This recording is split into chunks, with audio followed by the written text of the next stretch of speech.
Olá, amigos, sejam muito bem-vindos a mais um vídeo aqui no canal Corpo e Espírito. Eu sou a Vitória, nutricionista, mestre em hepatologia e saúde metabólica. E eu sou o Henrique, médium ostensivo e palestrante espírita. E hoje o tema é muito interessante. Vamos falar sobre dinheiro, espiritualidade e saúde. Um pouquinho de cada e que as coisas também vão se conversar aqui. Para juntar até com o vídeo anterior sobre praticidade, falamos muito sobre o ritmo que vivemos hoje em dia. O fato de termos que trabalhar muito para conquistarmos coisas, tanto espaço, tempo, mas também dinheiro. Né? A gente tem isso, quanto mais eu fazer, mais dinheiro eu vou conseguir. E aí eu já queria saber um pouquinho em relação ao espiritismo, vou jogar essa pergunta inicial para o Henrique, que é se no espiritismo tem esse olhar de um equilíbrio. Até que ponto vale a pena eu deixar o meu autocuidado e o cuidado, às vezes, com a minha família, o contato com a minha família, né? Ter momentos mais próximos para correr atrás de um trabalho, para ficar horas no trabalho e sempre pensar em produtividade. Porque às vezes não é só o fato de estarmos ali no trabalho, mas mesmo dentro de casa, a gente muitas vezes não consegue hoje em dia desligar a mente. A gente sempre está aqui atrelado a novas ideias, novas conquistas. E claro que de forma saudável isso envolve dinheiro. Então, se tem alguma coisa assim, até aqui é saudável, até esse ponto já não é, como que vê assim esse quesito de querer ter dinheiro? Né? Isso é positivo, negativo? Tem alguma coisa sobre isso no espiritismo? Tem. Você já usou a palavra certa. E é o que a gente fala todo encerramento de vídeo. Corpo e espírito. É o equilíbrio entre os dois que irá te trazer uma melhor qualidade de vida sempre. Ou seja, equilíbrio é a chave para absolutamente tudo. Aí eu vou precisar construir um raciocínio aqui para a gente poder acompanhar. Dinheiro não é algo amaldiçoado. Muitas pessoas têm um pouco essa impressão, às vezes, de que, putz, se eu tiver um objetivo um pouco mais ousado ali, eu quero um apartamento melhor, eu quero um carro melhor, eu quero fazer uma viagem, eu quero fazer alguma coisa e tal, putz, aí a pessoa, nossa, não, mas não é assim que funciona, você não pode ter dinheiro e tal. Tem muitas religiões que abordam isso de uma forma errada, até por causa de uma passagem bíblica que fala, né, que é mais fácil um camelo passar por um buraco de uma agulha do que um rico entrar no reino dos céus. Aí o cara fala, nossa, então eu não posso ser rico, senão eu não vou entrar no reino dos céus. Não é bem isso que a passagem quer dizer, tem uma outra explicação, mas não faz parte da sua pergunta agora, então a gente deixa para depois. O dinheiro ele não é amaldiçoado, Deus não criaria ou Deus não daria a possibilidade de homens terem algo que seria amaldiçoado. Esse é o primeiro ponto de partida. Se a gente abrir a terceira parte do Livro dos Espíritos, das 10 leis morais, existe a lei de trabalho e a lei de sociedade. Por que eu estou falando dessas duas leis? A lei de trabalho, ela está lá e ela fala que nós, através do nosso trabalho, qualquer tipo de trabalho, pode ser o seu trabalho que te dá o sustento, pode ser o seu trabalho que você faz voluntário, pode ser qualquer tipo de trabalho, mas vamos falar especificamente do trabalho remunerado aqui de salário. É uma lei que mostra pra gente que a partir do nosso trabalho, a partir das formas com que a gente emprega de pensamentos, estratégia, desenvolver uma nova coisa, um novo produto, um novo serviço, tentar criar alguma outra coisa que impacte a sociedade, etc. Isso faz parte do nosso desenvolvimento como indivíduo e do desenvolvimento coletivo. E aí eu já linko com a lei de sociedade, que é justamente isso. Nós estamos aqui reencarnados para poder evoluirmos como espírito, como pessoas, porém, não é sozinho. Quando eu tento fazer alguma coisa que me traga uma evolução moral, intelectual, uma evolução espiritual, um adiantamento que me auxilie no progresso, automaticamente eu impacto você, eu impacto as pessoas que estão mais próximas de mim, e aí um impacta o outro, que impacta o outro, que impacta o outro. Então a lei de sociedade ela fala justamente disso. Nós temos a necessidade de conviver em uma sociedade para fazer com que todo mundo possa evoluir junto. Então, é uma lei moral, é uma lei natural, é uma lei divina, a lei do trabalho, assim como a lei de sociedade. Então, não é errado nós termos ali uma correria um pouco mais intensa, momentos mais corridos, momentos onde a gente vai para lá, vem para cá, não sei o que e tal, trabalha um pouco mais. E nós somos um só, então naturalmente quando a gente dedica um pouco mais de um lado, vai faltar um pouquinho do outro.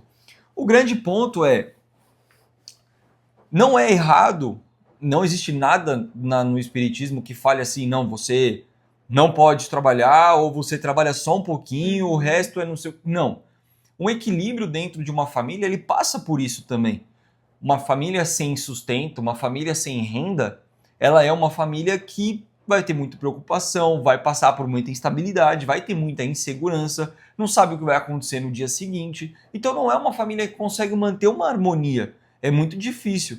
Então você sim precisa colocar o sustento dentro de casa. Sim, se você precisar trabalhar um pouco mais, em algum momento vai ser necessário. Qual que é a grande chave do negócio? Entender que às vezes você vai estar dentro de um projeto que vai te exigir um pouco mais.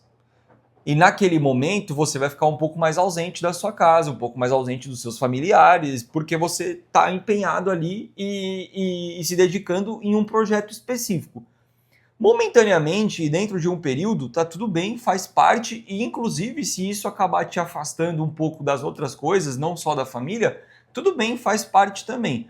O ponto é, nós não podemos normalizar o anormal. Uhum. Essa é a grande chave.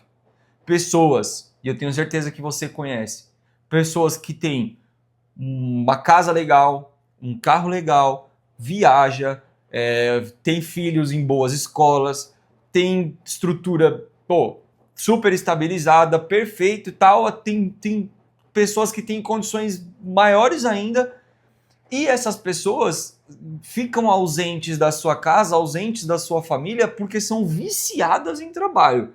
Isso que não é legal. Sim. Esse é o ponto. Você ser viciado em trabalho, então assim, você tem uma renda que te permite fazer tudo o que você quer e mais ainda. Você tem uma renda que te dá uma segurança, que dá uma segurança para sua família e até para a próxima geração de repente. E mesmo assim, você é aquele cara que trabalha 12, 13, 15, 20 horas por dia, parece um louco, aí não leva filho na escola, não vê o filho crescer, não dialoga com a esposa ou com o esposo, não sai daquilo, tudo é trabalho. Você vai falar com a pessoa, você vai conversar com ela, ela não consegue falar de nada que não seja negócio, reunião, produto, projeto, serviço, funcionário e não sei o que, e o chefe, e o pai, e não sei o que, e não sei o que. É aquela pessoa que é chata. É aquela pessoa chata de você conversar porque ela não consegue falar de absolutamente nada diferente que não seja aquele mundinho. Então, é isso que a doutrina espírita fala que não é legal. E por que não é legal? E aí tem um ponto interessante. Quando eu falo que não é legal, eu falo de recomendações de espíritos superiores. Não é a opinião do Henrique. Tá. São recomendações de espíritos superiores. Mas apesar de existir recomendações de espíritos superiores, todos eles respeitam o seu livre-arbítrio. Então é assim, não é legal, porém, se você for num centro espírita ou qualquer outra coisa que seja assim ligado ao espiritismo e comentar esse tipo de coisa, não é para acontecer de ninguém julgar esse seu estilo de vida só por causa disso. Cada um tem o seu livre-arbítrio e faz o que bem entender, o que bem quiser. Mas o livre-arbítrio a gente planta o que a gente quer e depois a gente vai colher necessariamente o que a gente plantou. E não é necessariamente o que a gente quer. Então, para passar uma geral assim nessa primeira parte, na sua primeira pergunta, o espiritismo ele não fala nada específico sobre até aqui tá bom, depois daqui não tá, não existe uma fórmula mágica, não vai existir uma receita que você pode seguir e daquele ponto para frente já não é. A grande chave é encontrar um equilíbrio. A lei de trabalho e a lei de sociedade, elas existem na terceira parte do Livro dos Espíritos, então faz parte da lei natural, lei divina. Nós temos que conviver e aprender e fazer parte desse processo de lei de trabalho e de lei de sociedade. Mas entender que aquilo não é tudo. E a partir do momento em que aquilo vira tudo e vira uma verdade absoluta, e aí você abre mão de todas as outras coisas só por causa daquilo, e que não é algo momentâneo, isso está errado. Mas cada um vai encontrar o seu ponto de equilíbrio, porque para cada um vai ser completamente diferente. Se eu fosse um cara nesse estilo, extremamente viciado em trabalho, eu trabalhasse 15 horas por dia, e você também fosse, provavelmente a gente nem ia perceber. A gente ia perceber porque se eu fosse um cara de 15 horas por dia e você não, aí você ia falar, pô, quero fazer tal coisa, você não tá aqui. Quero falar de tal coisa, você não consegue conversar. Aí isso ia começar a te incomodar, a gente ia perceber que existe um negócio aqui no meio. Mas se os dois são da mesma pegada, não percebe. E isso ainda assim, mesmo sem perceber, ainda assim é negativo. Mas não vai existir um número mágico, daqui até aqui é legal, dali para frente já não é mais. A gente tem que encontrar o ponto. É só realmente entender que é uma questão de equilíbrio. Se você começa a puxar muito de um lado, vai faltar do outro e... Sim, e eu acho que isso vai também para todo o estilo de vida, né? Quando a gente vê pessoas que trabalham horas e não fazem atividade física, não param para se alimentar da maneira correta, a gente pega nesse ponto da fase que a pessoa tá. Pode ser que fases da sua vida você precise viver isso, de fato, né? Tem horas que a gente precisa trabalhar mais para dar um gás, aquele é o momento de fazer isso. Mas a gente tem que entender que isso não é normal, que isso não pode virar um estilo de vida, né? Não fazer atividade física não é normal, a gente não fazer as refeições não é normal, né? Então, conseguir ver a luz do fim do túnel. Legal, tô vivendo isso agora, mas o que você vai fazer a longo prazo para não viver isso mais? Então, a gente saber trilhar o caminho. Agora eu vou dar um gás e daqui 2 anos conseguir fazer isso de uma outra maneira. Então, as coisas vão se modificando e tudo é fase. Puxando até o que você falou da frase que é super famosa e é um capítulo do Evangelho, que é amar a Deus e a Mamon. Né? Não se pode amar a Deus e a Mamon. Isso, não se pode amar a Deus e a Mamon. Explica um pouquinho, porque é um capítulo bem famoso para quem está nos assistindo e já faz parte do Espiritismo. Eu acho que é legal você explicar um pouco esse capítulo, porque já tem a frase super famosa e eu acho que você pode aprofundar um pouco mais. Na verdade, ele é um capítulo que desmistifica um pouco essa questão da riqueza ser amaldiçoada, né? Que é muito comum a gente ouvir falar... Eu não lembro qual que era o capítulo em número, você lembra? Eu acho que é 18. Tá. Mas a gente procura, a gente deixa aqui. Mas eu acho que é 18, se eu não me engano. O grande ponto, a grande mensagem que está por trás desse capítulo é a gente... E é uma coisa que a doutrina espírita puxa muito, né? A doutrina espírita ela não é uma doutrina, uma religião, uma filosofia que vai pegar para você e te entregar um negócio exterior e falar assim, toma, é isso. Não. Ela é uma doutrina, uma religião, uma filosofia que vai te mostrar um mapa, vamos assim dizer, vai te mostrar um mapa, você vai olhar aquele mapa e a partir do seu olhar você tem que pegar, colocar ele dentro de si e aí sim você começar a trilhar os seus caminhos, dar os seus passos. É importante a gente falar isso porque as pessoas às vezes buscam a religião e buscam a Deus e buscam a Jesus para que eles acendam uma luz e resolvam todos os problemas da vida daquela pessoa. E a doutrina espírita não faz isso. A doutrina espírita fala, você está com todos esses problemas? Tudo isso está acontecendo com você? Beleza. Dá uma olhada nisso aqui. Começa a olhar para dentro de si. Vê quais são as suas responsabilidades. Vê o que aconteceu com você ao longo da trajetória para essa coisa acontecer agora nesse momento na sua vida. E aí você vai entendendo como que você pode adaptar o seu comportamento, adaptar os seus pensamentos, as suas atitudes. E aí sim você faz esse processo de transformação interna. Porque senão fica um negócio assim, tô cheio de problema, vou lá na minha religião, sim. Aí Deus resolve todos os problemas para mim. Mas enquanto ele está resolvendo meus problemas, eu estou plantando outros problemas. Então eu vou estar sempre cheio de problema. Porque aí eu vou lá na igreja, ou no centro, ou qualquer outro lugar, e entrego nas mãos de Deus os meus problemas. Aí ele vai lá, limpa tudo, resolve tudo para mim, eu não faço absolutamente nada, mas ele está resolvendo tudo, só que eu estou lá continuando plantando problema atrás de problema, porque eu não aprendi. Eu não fiz nada para evoluir, para sair desse ponto. Então, a questão financeira, nesse capítulo, é muito específico, é de desmistificar essa crença de que o dinheiro é amaldiçoado. Por que a gente fala que não pode amar a Deus e a Mamon ao mesmo tempo? Mamon é como se a gente fosse falar de um deus do dinheiro. E aí atrela necessariamente a riqueza. Justamente no ponto onde eu trouxe aqui agora, da falta de equilíbrio. A pessoa que busca incessantemente cada vez mais riqueza, porque não existe um teto. Uhum. Se eu tiver 100 mil reais na minha conta, tá bom. Aí você bate 100 mil reais na conta, aí você fala, 150 vai estar um pouquinho melhor. Aí você vai. Pega uma pessoa que tem 1 milhão, que tem 10 milhões, que tem 20 milhões na conta, pergunta pra ela, você quer mais uns 2 milhõezinhos na sua conta?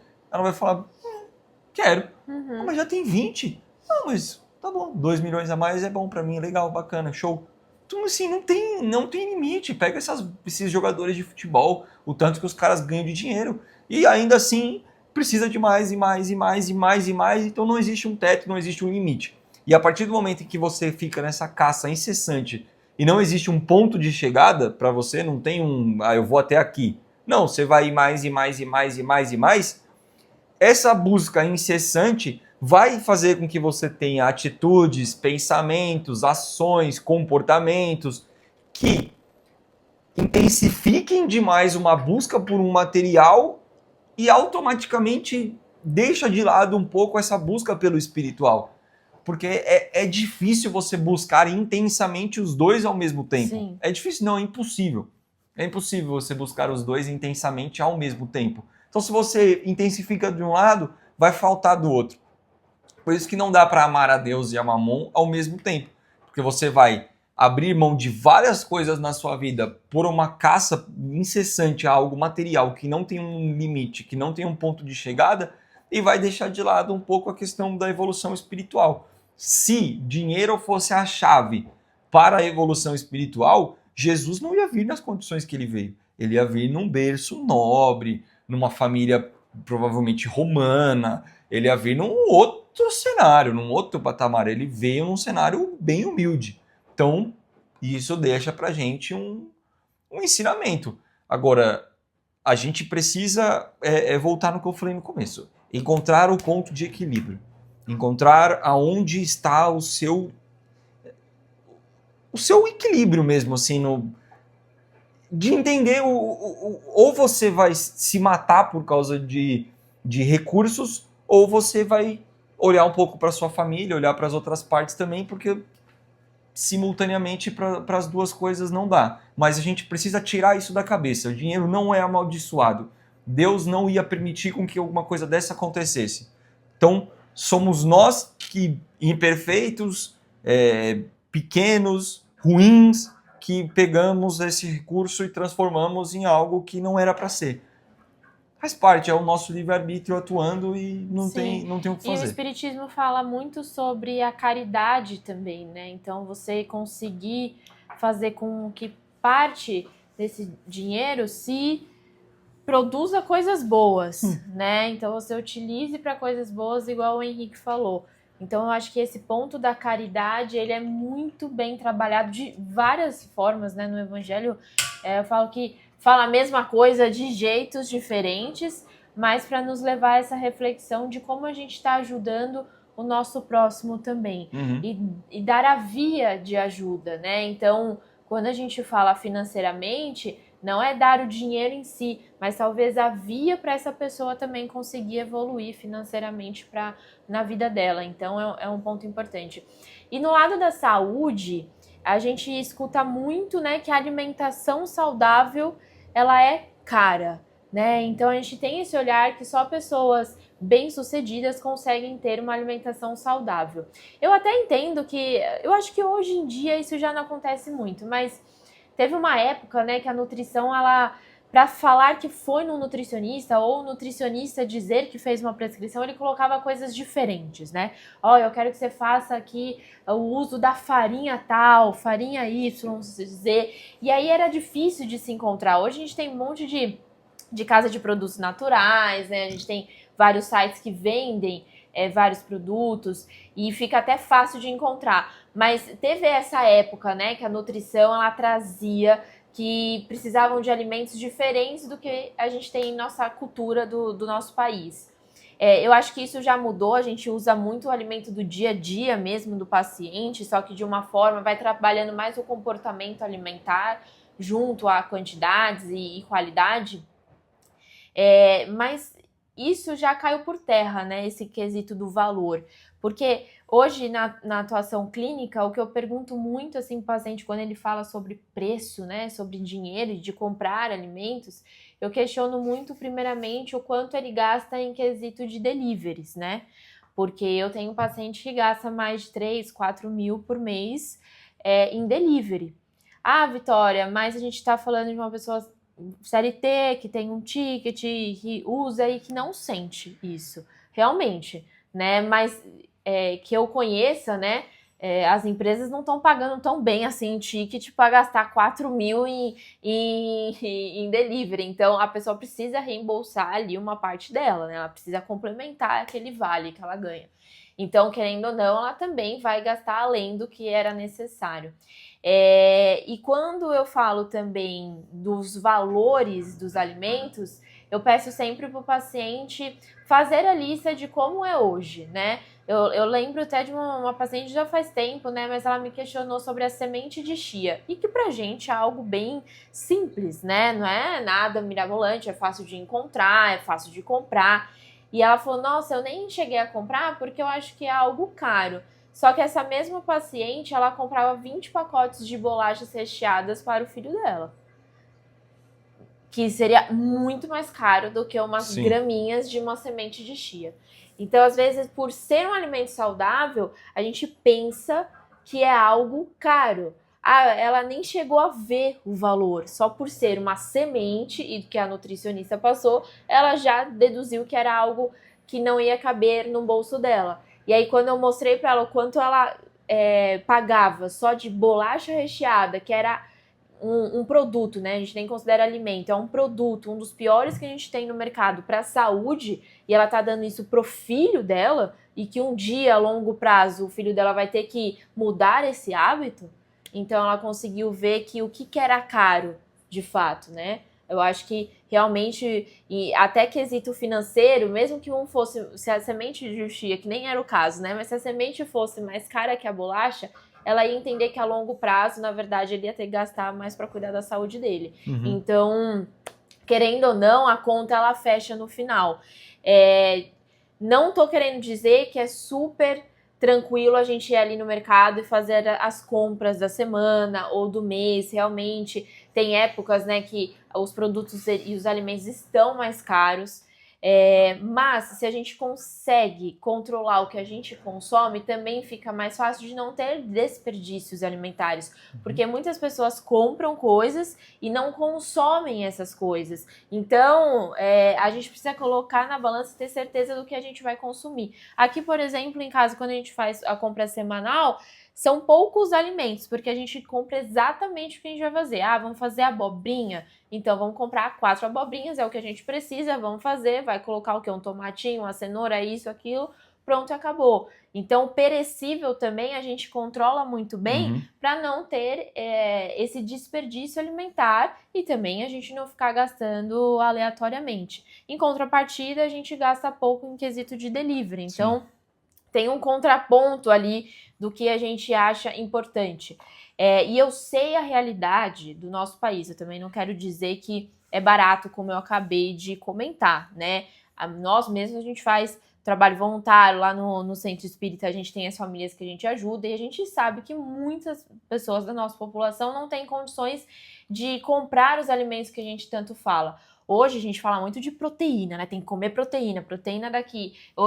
Nas redes sociais tá cheio de meme, né? Ah, vou no mercado, até a cebola tá com 15 gramas de proteína, de tanto que fala de proteína. Mas a realidade da nossa população, que a maior parte não consegue comprar proteína animal, né? Consome no máximo ovo, salsicha. Então a gente sabe a realidade da nossa população e a gente sabe também trabalhar com essas pessoas, né? Então, o que é importante? A gente lembrar que a alimentação saudável nem sempre vai ser mais cara. São prioridades, porque às vezes eu não dou prioridade para o meu mercado com alimentos saudáveis, mas eu dou prioridade todo final de semana a gastar ali com bebida alcoólica, em ter o celular do ano. Então, assim, são prioridades da vida. E a parte que nos alimenta, né, o alimento em si, ele vai te dar qualidade de vida. Então, isso aqui é um contraponto do que você está fazendo com o seu dinheiro. Então, isso é muito importante. E um outro olhar, né, a alimentação saudável, ela não é mais cara, mas ela tem ali o ponto de organização e planejamento. Então, não é abrir um saquinho que vai estar lá pronto. A gente precisa ter esse controle e, como a gente sempre fala, e o Espiritismo traz isso muito bem, é o lado do autoconhecimento e evolução. Né? Então a gente está aqui para evoluir, então até o alimento a gente vai ter que fazer minimamente alguma coisa. A questão caro ou barato é muito linkado ao comparado ao quê? Você fala, pô, comer bem é caro. É caro comparado ao quê? Porque hoje, eu não sei, a gente pode até fazer uma pesquisa aqui para ver quanto que está a média do PF em São Paulo, por exemplo. Deve estar uns 30 e poucos reais, sim, em média. Tem lugares que vai para 20 e poucos, tem lugares que vai para 40 e poucos, 50 e poucos, né? Mas se a gente for pegar uma média, deve estar uns 35, 38 reais, em média, um prato feito, né? Ali, padrão, prato, sim, feito clássico, arroz, feijão, bife, fritas e salada, por exemplo. Aí você pega um no almoço, um no jantar. Vamos supor que seja 35 reais. Já está falando de 70 reais. Aí você vai tomar uma água, você vai tomar uma água de coco, vai tomar um refri, você vai tomar um suco, você vai tomar alguma coisa. Um no almoço, um no jantar. Já pode pôr mais 2, pode pôr mais uns 15 reais, 20 reais, dependendo do lugar que você tiver, até mais. Então de 70 já vira 90. Aí o café da manhã você também não faz em casa, você passa na padaria e você come um pão na chapa e um café com leite. Já vai mais, sei lá, não sei quanto tá isso. Não sei, mas uns pelo menos 15 reais, 20 vai, reais. Né? Vamos chutar baixo, mais uns 20 reais. Então você já falou que no seu dia inteiro, só para você tomar café, almoçar e jantar, não tô colocando o café da tarde ali que você vai comprar um pão de queijo. Negócio assim. Mas bom, vamos pôr um pão de queijo e um café à tarde. Mais uns 15 reais. Nessas 4 refeições, e eu não estou falando aqui de nada absurdo, você vai gastar pelo menos uns 120 reais. Uma pessoa. Se você for um casal, 240 reais. Um único dia. A gente vai no mercado para fazer a compra de legumes da semana. Daí eu vou lá no mercado, eu compro as frutas, eu compro os legumes, eu compro a salada. Aí se precisar pegar alguma coisa e tal, assim, além eu pego também, mas geralmente eu compro os legumes, as frutas, a salada. Aí pego uma proteína, tal, assim, vai. Eu não gasto nem perto disso. E é para uma semana. Sim. É para uma semana. Então, pô, comer saudável é caro. É caro comparado ao quê? Eu sinceramente não sei. Porque se eu comparar a um prato feito, que é o básico do básico do básico, é bem mais barato o mercado do que o prato feito. Sim. Então não é caro. É que muda a nossa percepção. Então às vezes eu tô na correria, tô com fome e tal, não sei o que, aí eu vejo um PF 30 reais, 35 reais. Ah, de boa, me atende. Por quê? Porque eu tô pensando que no final de semana, quando eu peço a pizza é 90, eu peço um lanche é 60, eu peço um não sei o que, um japonês é 200. Aí eu falo, puta, 35 tá de boa para eu fazer uma refeição, eu como. Mas se você for realmente no mercado, fizer o seu mercado e fizer uma conta idiota assim, pô, sei lá, comprei 1 quilo de abobrinha, nossa, 1 quilo de abobrinha chapei. Comprei, sei lá, X abobrinha, comprei arroz, comprei feijão, comprei a proteína e tal. Na hora que você for montar aquele seu prato, proporcionalmente com o que você comprou, você vai gastar, tipo assim, 8 reais naquele prato. É 8 reais, mais ou menos. Um prato. Você está pagando 35 na rua. Então não é caro. Não é caro. Comer saudável não é caro. A Vitória falou das condições de pessoas que realmente não têm. A gente sabe esse cenário que existe. Sim, a gente sabe esse cenário que existe. Mas essas pessoas também não compram iFood. Essas pessoas também não compram PF. Não vivem comendo na rua. Então, não se encaixa nesse quadro que a gente está falando aqui. Aqui nós estamos trazendo um cenário, um quadro de pessoas que compram comida na rua ou comem em restaurantes, etc., versus pessoas que fazem o seu mercado, cozinham e consomem o seu próprio alimento. Nesse cenário, o alimento de mercado, ele sai muito mais barato. Mesmo se você pegar e comprar coisas orgânicas, comprar... que, assim, sinceramente, não é nem o nosso caso, assim. A gente... eu compro o FLV no mercado, normal mesmo. Eu sei que o orgânico é muito mais saudável, etc. Mas, por praticidade mesmo, eu vou ali no mercado e compro o FLV. Eu sei lá se eu sou meio antigo, mas eu tenho esse costume. Eu gosto de escolher a fruta que eu tô pegando, os legumes que eu tô pegando, o vegetal. Eu gosto de pegar, de olhar ali, separar, escolher. Então eu sei que existem muitas praticidades e facilidades de empresas que entregam um alimento orgânico na sua casa, mas eu sou um pouco resistente porque eu gosto de escolher ali, eu gosto de pegar e tal. Então eu acabo indo no mercado mais por uma questão assim, mas mesmo se eu quisesse comprar cestas orgânicas, pô, a cesta orgânica é barata? Não é barato, é caro, comparado ao que eu compro no mercado. Mas se eu pegar um alimento orgânico e comparar a um PF na rua para eu comer todo santo dia, continua sendo mais barato. Então a questão preço é uma muleta, uma desculpa que as pessoas dão para não querer cozinhar, não querer pôr a mão na massa, porque pô, aí vai no mercado, aí você tem que preparar tudo, aí você suja a louça, aí não sei o que, você fala, nossa, comer um PF é mais prático. Sim, aí eu concordo com você, é mais prático. Mas mais barato não é. Não é. É realmente uma escolha da pessoa. E tem uma coisa que eu acho que é interessante, que já que a gente está falando questão de dinheiro, o dinheiro ele tem que ser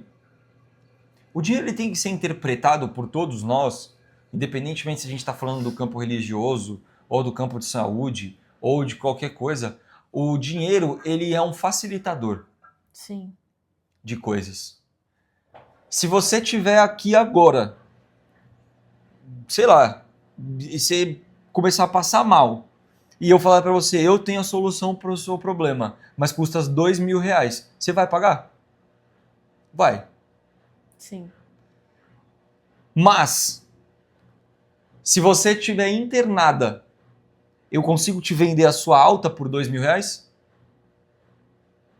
Não. Então o dinheiro ele é um facilitador. Eu tenho uma medicação que vai resolver o seu problema, mas ela custa R$2.000, você consegue pagar, você paga, você resolve o seu problema. Mas se você está internada, eu não consigo comprar a sua alta. O dinheiro ele vai te dar condições de comprar um carro legal para você ficar no trânsito de São Paulo e pelo menos ter um ar-condicionado e um banco confortável para você sentar. Mas só porque você comprou um carro legal, necessariamente você vai estar isenta de pegar trânsito, por exemplo? Não.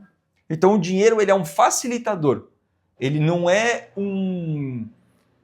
a solução das coisas. Ele é um facilitador para você ter ferramentas que vão te trazer um pouco de vantagem em algumas áreas, algumas coisas. Então o dinheiro ele te dá um plano de saúde, mas ele não te dá saúde. Ele te facilita ter acesso à saúde.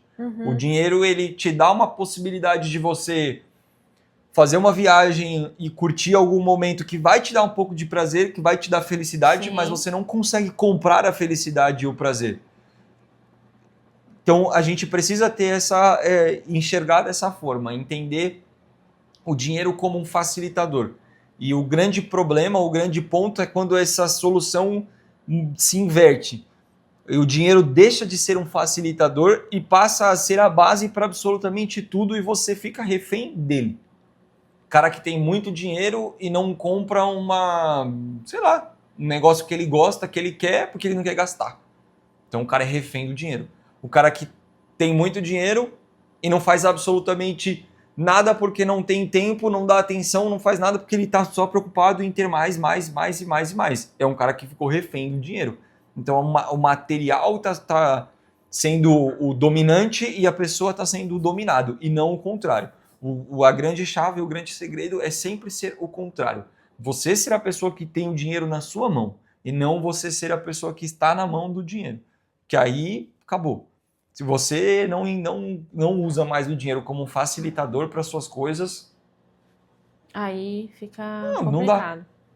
Não dá. E eu vou até sair um pouco do assunto que a gente está abordando, mas é uma dúvida minha também. Eu acho legal para quem está nos assistindo, para finalizar o vídeo, mas envolve quesito dinheiro.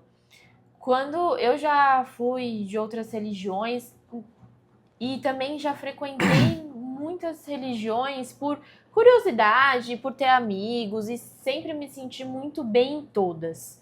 Mas uma coisa que é diferente de cada religião é em quesito do local e o dinheiro, né? Então, dependendo da igreja, ou eu não vou saber muitos nomes, mas acho que a igreja também, em várias religiões, tem esse termo de ser uma igreja. Mas o local que frequenta, né, o espaço, a casa que se frequenta, tem às vezes dízimos, tem ali você ir numa missa e colaborar também, né, com dinheiro. E quando a gente vai no centro espírita, não tem esse lado, né? Ninguém vai te pedir nada. Se alguém te pedir, tá estranho dentro de uma casa espírita.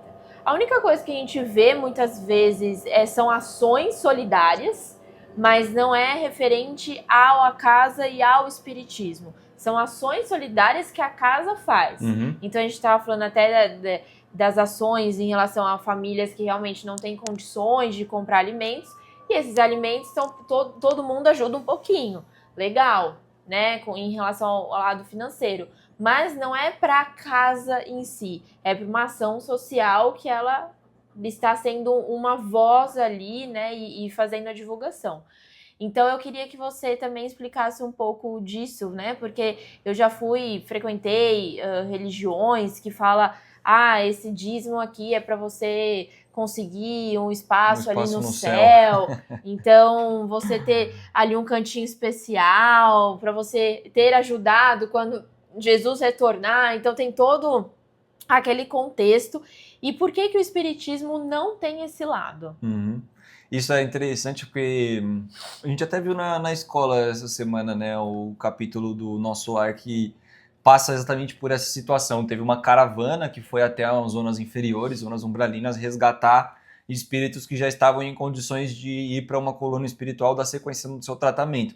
E nessa caravana chega uma senhora e o André Luiz vai lá receber essa senhora e aí ela fala, nossa, ainda bem que eu saí daquele lugar, teve algum engano comigo, algum problema deu, porque ela tinha sido dona de escravos, ainda na sua última encarnação, ela tinha sido dona de escravos, e ela falava que ela ia na igreja, que ela ajudava financeiramente a igreja, que ela tinha comprado, justo ela usa esse termo, né, que ela tinha comprado cotas de um lugar no céu, e que quando ela desencarnou, ela foi para uma outra região, e aí ela ficou assim, pô, tá errado, já comprei minha cota do céu, isso aqui não é o céu. Então, realmente não existe essa possibilidade. A moeda no plano espiritual é o amor, não é o real, o dólar, o euro, então não tem como. Aqui, assim, eu não tenho como entrar propriamente nos detalhes das outras religiões, mas falando do espiritismo em si. É claro que o centro, assim como as outras casas religiosas, tem um custo. A gente tem o aluguel do espaço, tem água, tem luz, tem todo mundo que vai lá, toma um passe e tal, a gente dá uma aguinha fluidificada, então tem os galões de água que tem que comprar, tem as garrafas de água que tem que comprar, o copinho, né? Vai ter a psicografia, a gente compra o embalagem com as folhas, a gente compra a caneta, a gente compra o papel, a gente compra o lápis, a gente compra tudo. Então, assim, existe sim os custos e, pô, não tem segredo. Precisa entrar recurso financeiro no caixa do centro para ele poder pagar os seus custos. Ainda sendo uma instituição sem fins lucrativos, existem custos, eles precisam ser cobertos. Então, assim, uma pessoa que tem condições de pegar e doar algum recurso financeiro para a instituição, ótimo, nós temos lá a nossa chave Pix, tal, beleza, acontece e funciona. O grande ponto é, isso não é um pré-requisito para você frequentar o centro. Nessas ações que a gente faz com as famílias, fica lá a relação de mantimentos, X sacos de arroz, X sacos de feijão, X não sei o que, X não sei o que.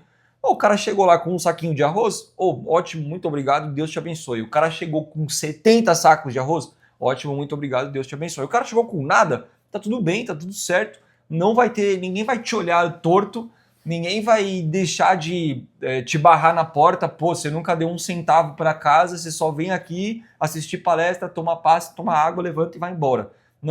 Não existe esse tipo de julgamento porque essa não é a chave do negócio. Uhum. Essa não é a chave do negócio. Nós somos meros instrumentos da espiritualidade para trabalho.